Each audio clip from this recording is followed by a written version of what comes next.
Was the bye week in terms of self-scouting, and did you guys spend more time on scheme thoughts or more on individual guys and what they can do?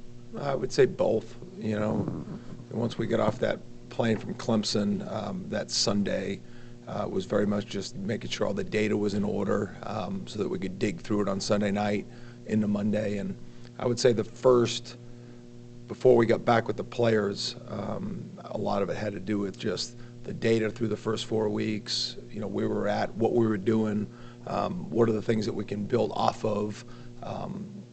You know, defense is kind of like offense too, where, hey, these are the pictures we've shown. Let's make sure the pictures change up going into next week, and just, you know, all that things that you do with all the information you get through the first 4 weeks.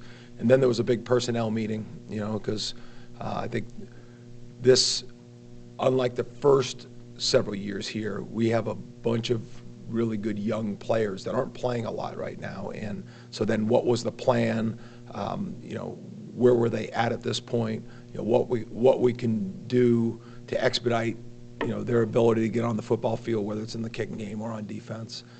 So, you know, that was kind of a synopsis of what went on early in that week last week. Kind of following up on that, through 4 games, you've gone against some pretty good offenses. You know, it's always building, but on defense, like, what do you think you guys are good at right now? What are things that you take a look at and say we need to improve on these aspects moving forward? Yeah, I thought, you know, we went in the year making sure that we were going to be better in the run game in all ways, you know, and, you know, I think, you know, minus a run here or a run there, you know what I mean, and I thought we've done a nice job of building walls and being better in that way. You know, I think we've got to do a better job in the pass game, just of staying connected to receivers more. I think that can be definitely improved upon. You know, I liked, you know, there were different games of different focuses, you know, of keeping some of these quarterbacks in the pocket. I thought, you know, especially going all the way back to the LSU game, I thought our front really did a good job of just understanding what we were trying to get accomplished in that game and their execution of it. You know, as you build on year to year, week to week, you know, you put more and more on them, and just measuring, you know, what's too much, you know, what is allowing your guys to go play, and, you know, just you're always, you know, coaching is always about trying to put yourself in a position to reflect with the fast forward button on, you know, and that's kind of what we try to do. And, you know, I've got a good sense of what our guys do well. We got to continue to, you know, double down on that, but also stay ahead of it, you know, so that, you know, offenses, every time they line up, have a little bit of this type of mindset to them. So I like the guys that we have, and I like the direction that we're heading, and just the urgency of what it needs to look like this week is just full throttle.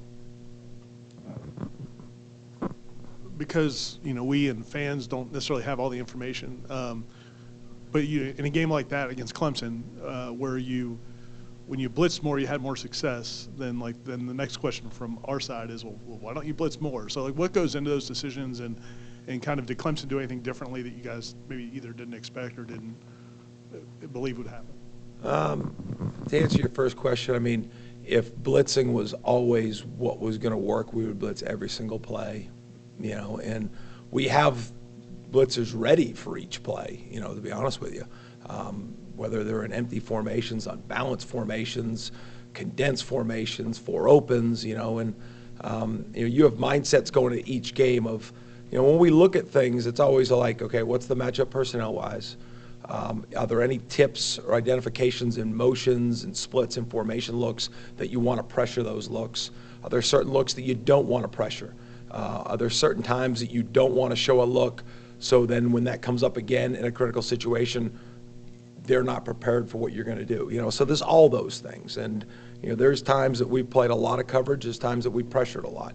I hope in both those instances they both work, you know, and you know, it's my job to continue to work through that and put them in the best situation, you know, and that's the job every week, you know, of, you know, whether it's the first play of the series, whether it's the last play of the game, you know what I mean? What is the scenario that we can put our guys in the best position that they can go play their best?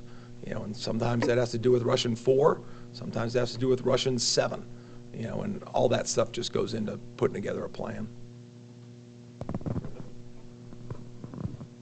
specifically the Kalen blitz and fumble and touchdown. One, the significance of that play, like for you to see that happening, what was that like? And then two, I guess, what did you see maybe going into that play that allowed you, like, okay, we're going to do this aggressive field side blitz? Well, that whole series, that was I don't even want to say a back and forth game, but obviously it was at a critical moment. But we had done a really good job in the run game, and they hit their first big run, over a 30-yard run on a counter play.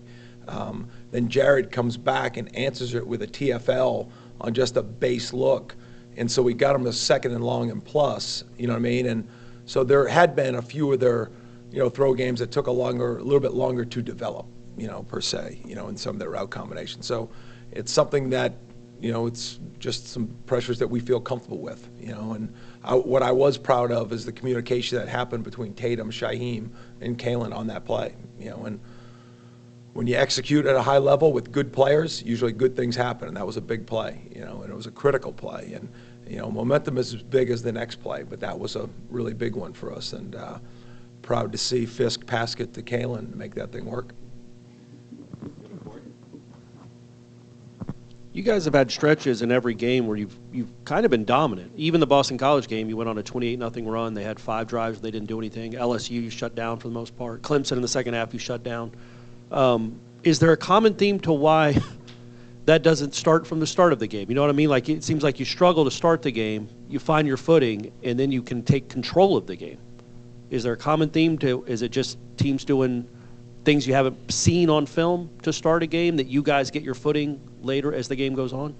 I think, Corey, we always want to start fast, and, there are some, games that we've started faster than others. I mean, you look at how the season started, and that was the opposite of the way, big play, but then you go down and you stand up. What my message to the guys has been through 4 weeks is, what I really appreciate is when we've needed you, and we've needed you at times, as a defense, when our backs have been against the wall, we've played our best. That's great, right?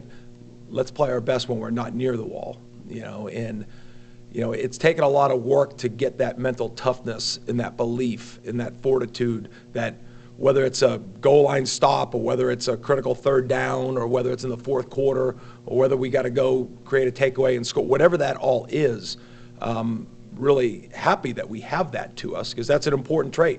Toughness, mindset, ability to respond, all those things.